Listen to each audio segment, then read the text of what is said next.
Welcome to Misfir Cave. We are just south of Radet Rashi, and in this area, Misfir Cave is known as a collapsed cave, where this cave formed due to the collapse of a much deeper system. And so as you traverse and walk down the cave, you're going to be walking on a lot of rubble, and so be careful with the loose rocks, but those actual loose rocks are part of how this cave formed. Because as a void, as a cave much deeper collapsed on itself, that collapse progresses up, and then when you have that collapse expressed at the surface, you get a cave type like Misfir Cave that you will be going in and seeing today.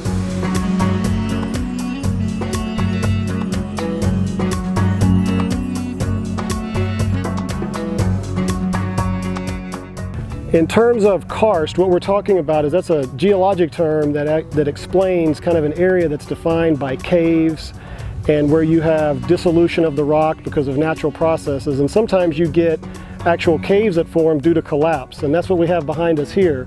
Misfir Cave is what we call a collapsed cave, and it's part of a much bigger, deeper system that we can't see any direct evidence of.